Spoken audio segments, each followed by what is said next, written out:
Welcome back to the Athlete Lab podcast, where we dive into the habits, systems, and mindset that drive elite performance. Today, we're super fortunate to be joined by Sergeant Cole Walter, who's a retired U.S. Marine Sergeant, and we're really, really grateful to have you here. And first and foremost, thank you for your service. Thank you.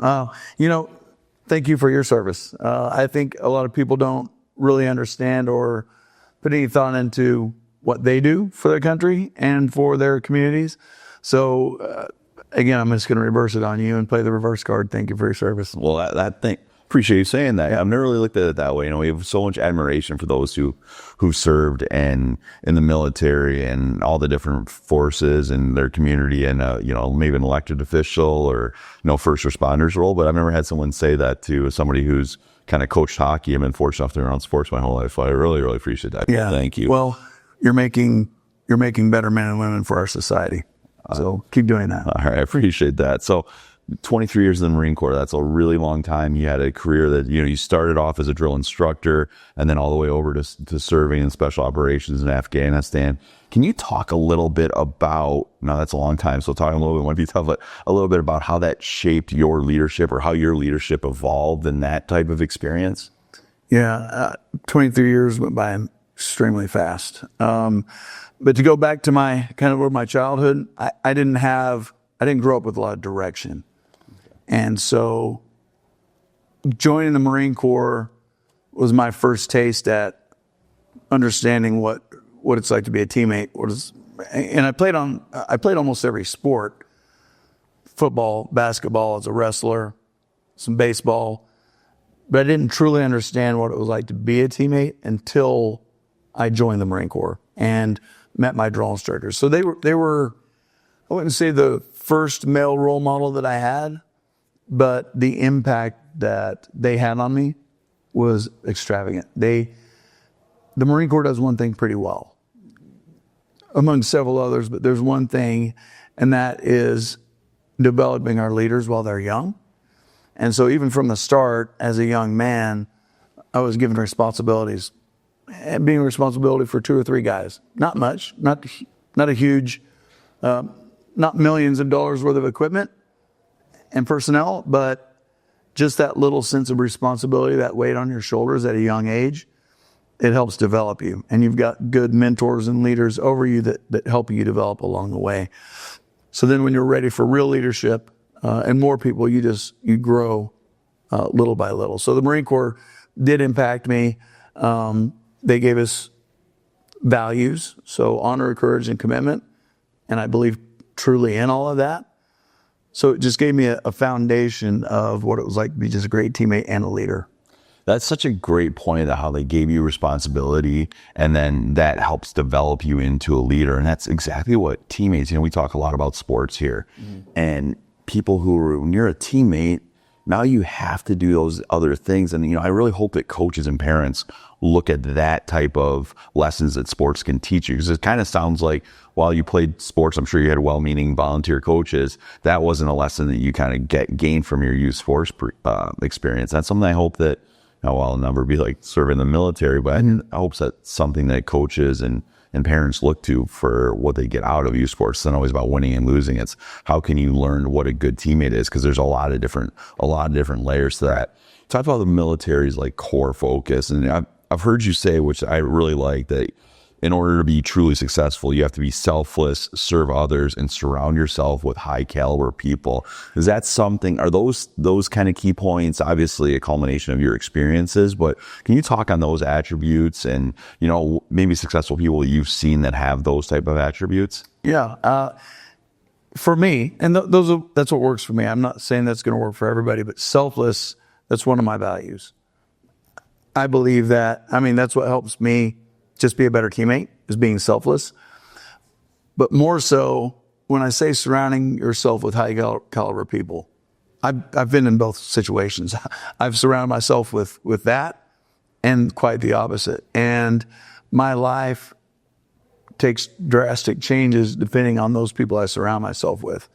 So here at the program, fortunately, I've got former military guys that they're not just former military guys, they're high caliber people. They have performed in high stake operations and they've done that at a very high level.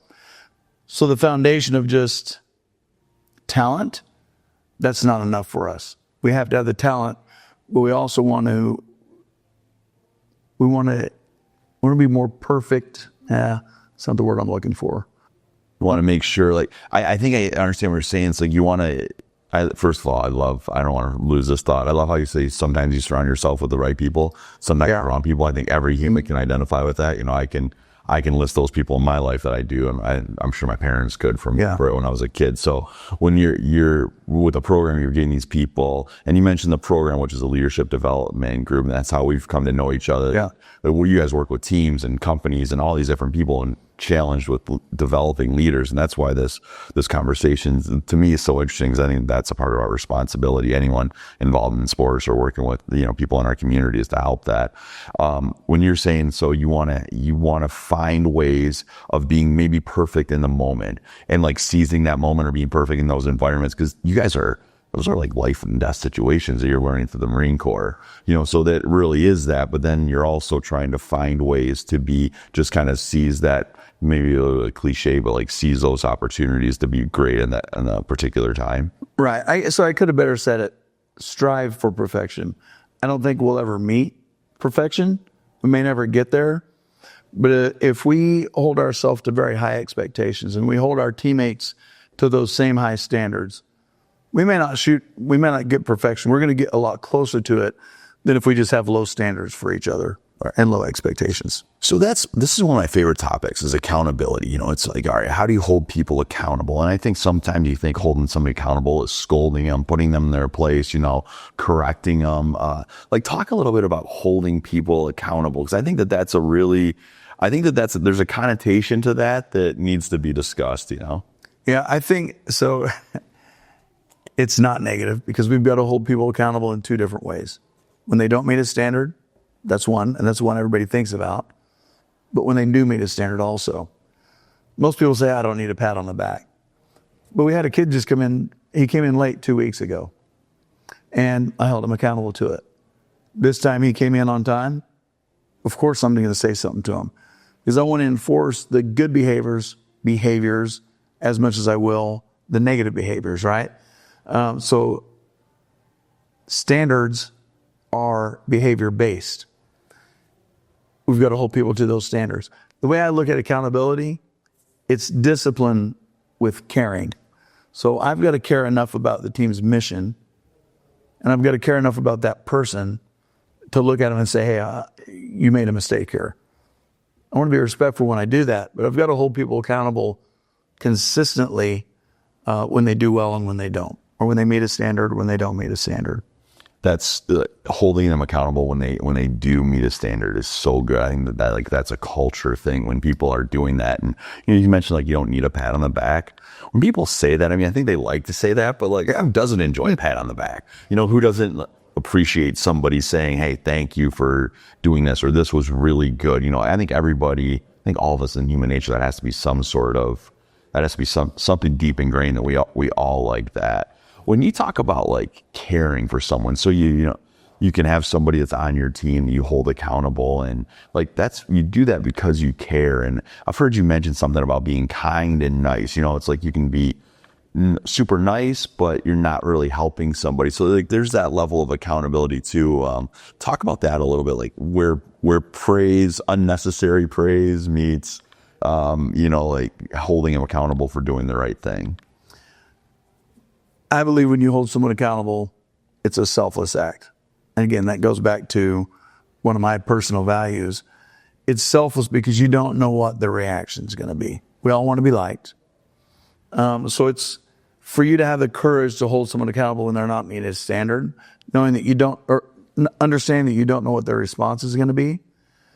I think that's what makes it selfless. What was the other part of your question? Well, I think the part of it was kind of when you're saying that that's selfless, and in my experience, I've had different roles where the leadership that I was in is sometimes where the holding people accountable could be coworkers, could be, athletes. It could be different things, and where I might find myself just wanting to say things that are just kind of nice, for that, it's everyone wants to be liked. It's just like, this will be easier if I do this, and then hopefully the environment will take care of itself.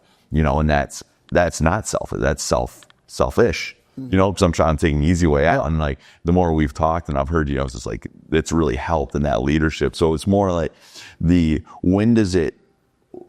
can you deliver? Or how do you find ways of delivering things as a leader that are more, they're direct and they're helping somebody without kind of being like overly negative, that type of environment? But just respect, using tact when we hold people accountable.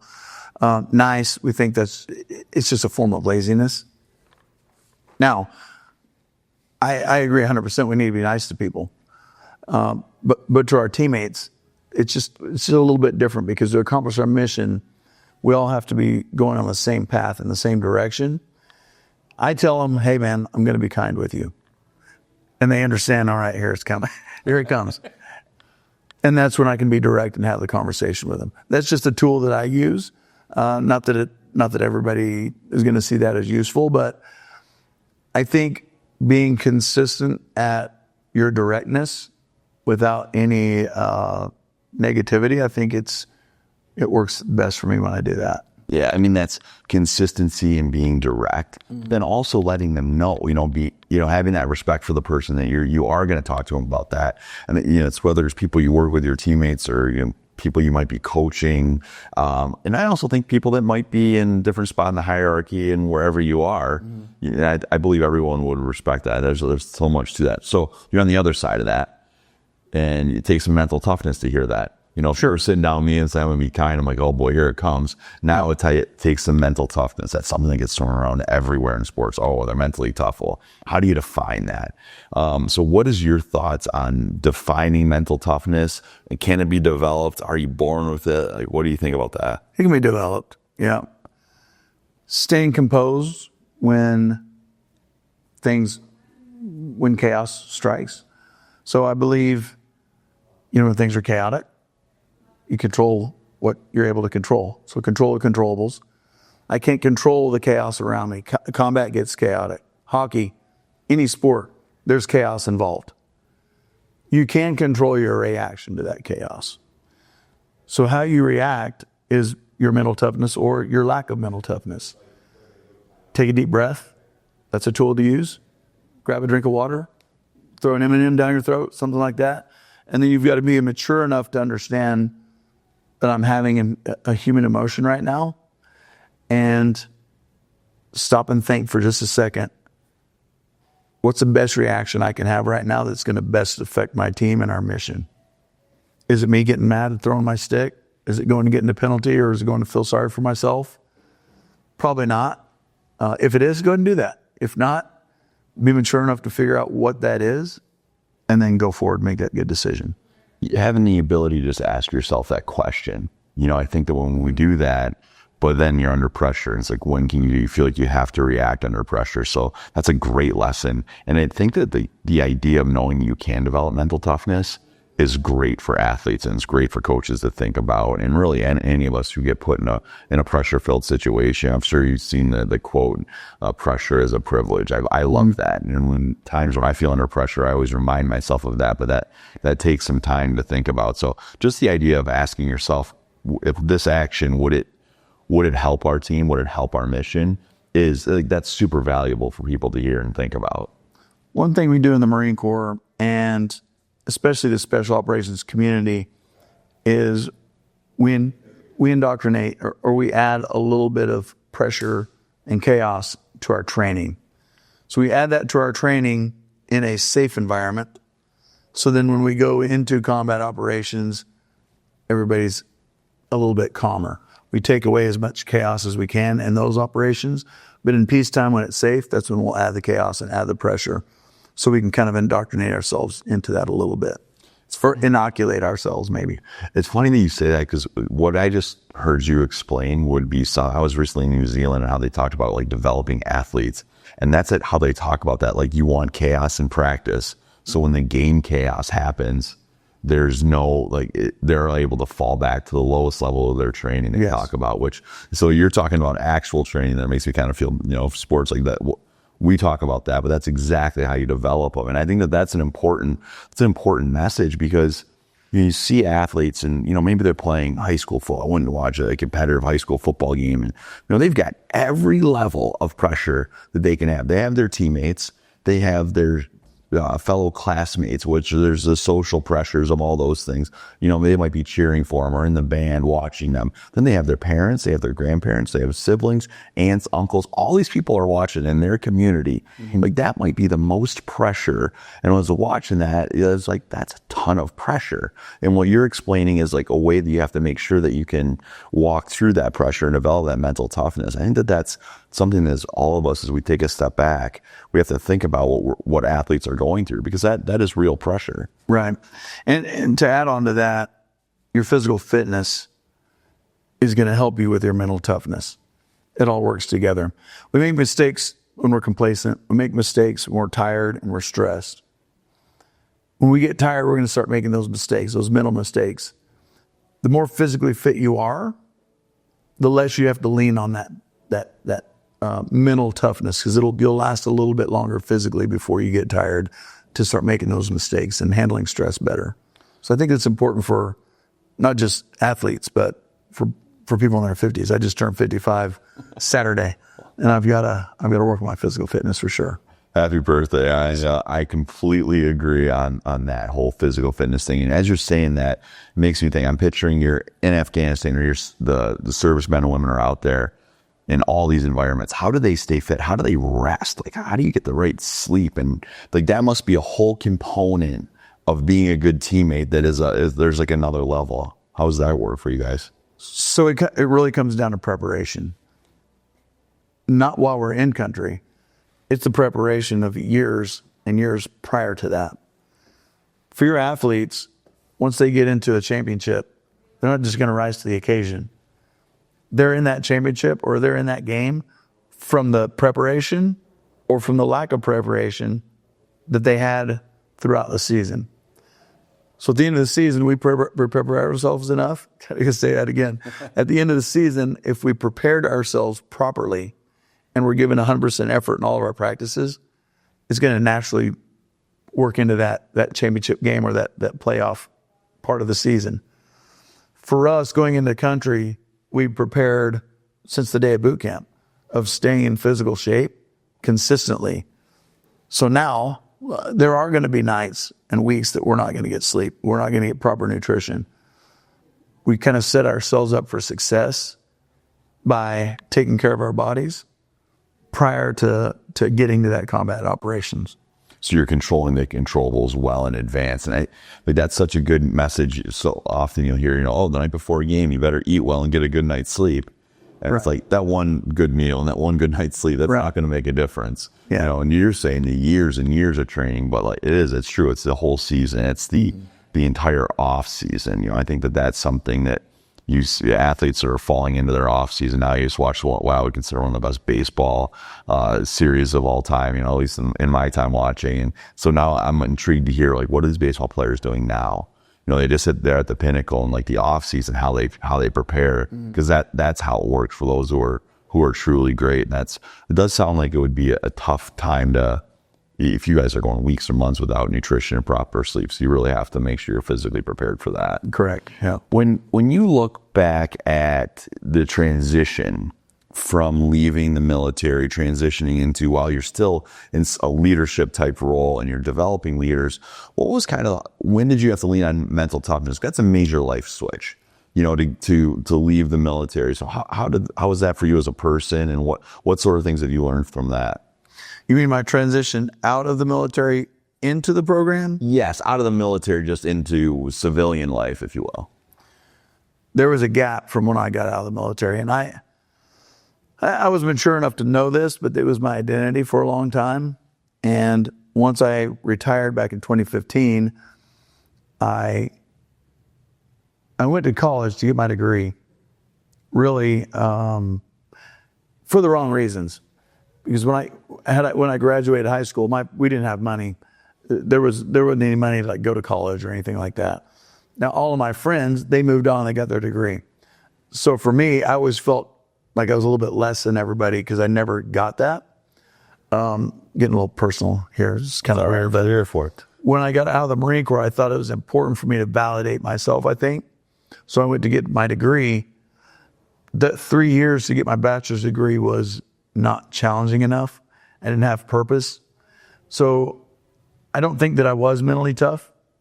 I think I fell short there because, number one, I didn't surround myself, and I wasn't surrounding myself by better people than me. And I lacked purpose. So I went downhill, really, just making bad decisions. And I think, yeah, I got my degree. I didn't feel, there was no excitement when I did that. There was no sense of real accomplishment until my wife received a message on Facebook from one of our teammates at the program asking for an instructor. And that's when it turned out to me working with the program. And I started to see, man, there's guys at the program these guys are studs. These guys are care enough about me to hold me to high standards. And it just made me better. And so now I don't worry so much about my identity, but man, I come to work and I know that I've got, teammates like Gabe out there. We're going to debrief.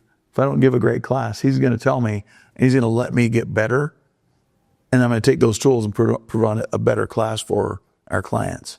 And then that becomes like your purpose. And it's appreciate you sharing that, because first and foremost, like the identity piece, that's something that a lot of people go through as they go to different spots in their life. Like, well, this is my identity. How am I going to be? Like, what is the world going to see me as after that? And the fact that you always felt you didn't have that degree, and then getting the degree, it's enlightening to say, like, it's not about the piece of paper, because, everyone respected you because of the person you were, not necessarily, how you did in business accounting, but at the same time, good for you for doing that. Not easy to do, to go back and get it done. But I think it's most impressive that you recognize all those different attributes, and then just being held accountable. Like, I think that is such for especially grown men, if we're honest, like, we don't really like to do it. We feel like we get to some point, we're like, now I should know stuff. You know what I mean? And I had a former colleague hold me accountable over coaching a 10-year-old 10U hockey team. And he's a very, very educated, very well accomplished person. He's internationally recognized. I was like, what'd you think of the practice? He was just up there watching it because he was waiting for dinner. And he's like, oh, it was good. I'm like, no, what'd you really think? And he's like, it was brutal. And he just told me this, and he was right. And every practice since that, then this was about 3 weeks ago, every practice since has been way better. And here's like another person, a colleague, a friend, who, he gave it to me, and I'm very grateful for that. He's like, and it wasn't good enough, and it wasn't good enough for the athletes that were out there helping. And I like that. And it's just like you saying, Gabe's willing to hold you accountable. Yeah, that's a great message for coaches, for parents, for, it's okay. We all need to be getting better. And so it's great that you bring that up, because my time sitting and participating in the program, I've learned a ton. And I was saying to my colleagues here yesterday that, the amount of times in my life that I come back to things that we've learned is shocking, whether it's discussing something with my 7-year-old son, or, how I interact with my colleagues at work, or, understand I take feedback from that debriefing was a tough debriefing. Yeah. But I think the beneficiaries of that were these young athletes that I'm privileged enough to be part of their like youth hockey experience. So on that line, how do you think we as athlete development community, as you're seeing some of this, I know you guys work with lacrosse teams, you work with all kinds of different teams. What do you think that message, we hope our listeners are coaches and parents and athletes. What do you think that, we can do as a sports community to kind of help push athlete development to another level? Let them struggle. Awesome. If I tell the coach, we're coming in, we're going to give them a class, a 30-minute to an hour class. Make sure that they have pens and pencils, writing materials, things like that. The coaches will scramble around trying to make sure that they have the papers, the pens. Just have the kids bring them. Just have the student athletes have them responsible for having the things they're supposed to have. Treat them like adults. They'll start acting like adults. It's not the end of the world if they forgot their pen or pencil. We'll take care of that. We'll figure it out. We'll hold them accountable to it. So that gives us an option, or gives the opportunity to hold them accountable when we give them responsibility and they fail at it. Oh, well, let them fail. That's fine. We grow when we're uncomfortable. We grow when we struggle. Truth is going to expose itself, and that's going to allow us to help develop them. We can't develop them if we don't let them go through some of those struggles. That's a great, let them struggle, let them fail. It's such a good message, because I think that a lot of times as parents or as coaches, we don't want them to fail. We always want success, but in a way, what you're saying is failure and struggle is success, because that's the environment that they're going to grow in, for sure. That's such a good point, to just let them struggle. When you talk to coaches, what's one thing? Is there something that maybe a head coach or assistant coaches in college say repeatedly? They want you to come in and work with this group, and they say, oh, this group, they don't get it, or we don't have leaders, or our leadership group is this, or is there something that you feel that you hear consistently on players that might be lacking? You might have heard this when you interviewed Cap, but the kids these days. We talked about it. Did he mention that? I don't think so. I like that. It's always, the kids these days. And the thing is, and we've said it forever, I'm not the only one that says this, but the kids these days are the kids these days when we were the kids these days. They're no different. The parents, we're the ones that made the mistakes. We're the reason they are how they are, right? So I think that I see a lot of looking down on them because they're not performing the way we thought that we performed when we were at that level. But it's our responsibility as parents, it's our responsibility as coaches to give them clear tasks, conditions, and standards. Kind of like we talked about, I think, a couple of weeks ago when I say, have your son or daughter clean their room. We just tell them to clean their room. We're not doing our job at making sure we're very specific on what we want from them, because they'll give it to us. They want to. We just got to be better at coaching them and showing them what we expect. Showing them, not just expecting it and not letting them kind of figure out what we want. Right, and then be upset because we drummed up in our mind. Right. They couldn't read our minds exactly what clean their room might mean. We might have somebody spraying Windex on a wall and wiping off the dirt, and that's no, make your bed. Right. But if we don't tell them, how do we expect it? The kids these days comment. It's one of the things that I think kids these days, they're better trained. They eat better. The athletes that are around here that go to the athlete academy, I watch a lot of them operate. I'm like, they're way better than I was at 17 and 16. Oh, yeah. But because it was a different time, some people, we are able to matriculate our way to the top. And what a great exercise. You say, all right, everyone who's got experience, let's go back and watch you play. Let's find that VHS tape. Let's watch you play and tell us if we're still saying the kids these days, because I think the kids these days, they have access to lots of technology where they can learn more. They have people that are engaged way more in their athletic development, and I just think that the kids these days are pretty darn impressive. We just have to learn how we can make sure that we're helping facilitate their growth and development more than what we grew up with which I remember people screaming at us in locker rooms and kicking garbage cans and all those things. And I'm not certain I ever learned anything other than to be petrified after a bad period of play, a bad inning or whatever it could be. I think there's a misconception that we've got to be. I do believe we need to be tough on our people, but being a tough guy, or I think it's just seen incorrectly as far as being tough on people, holding them accountable, holding them to higher standards is different than talking down about them. Talking down about them doesn't do anything. Or talking about down to them doesn't really do anything. It actually hurts your culture, I think. It does, and that's the easy way out. It's almost like talking down to someone is being lazy. You can yell at a 12-year-old and be like, why didn't you do all this? You're not very good. Well, no, they're 12. Yeah. They've got a lot to learn. That's on us, the coaches, to make them better. And it's kind of like being too nice. Or, not being too nice might be the wrong way of putting it, but making sure that you're holding them accountable, both positive and negatively, but you're also holding yourself accountable to not talk down to someone just because that might make you feel better. Like that's tough love. No, tough love is making sure that you're giving them standards and holding them to those standards. Yeah. So every time we talk, I learn a lot from you. So I really appreciate you taking some time. And I know those who listen or watch this are going to very much so take a lot out of it. And your service, your continued being open about the whole going back to college thing, there's so many good learning lessons. So I appreciate you sharing and taking time to be on the Athlete Lab podcast. Thank you. All right. You want me to add one more thing? I would love for you to add one more thing. For the student athletes, this is what I see across the board, across the nation, is they're very hard on themselves. They make a mistake, they stew about it. I would just say, give yourself some grace. Give yourself some grace. You're going to make mistakes. You're going to make mistakes this season. You're going to make mistakes for the rest of your life. Debrief yourself, figure out whatever that mistake was and fix it and move on. But don't crush yourself over it. There's no need to feel sorry for yourself or anything, because performance-wise, those mistakes, we'll get them fixed. Behavior-wise, our standards, that's different. We've got to hold people accountable. We have to have people around us that will hold us accountable to those standards too. And that's how we're all going to get better. And that's where growth happens.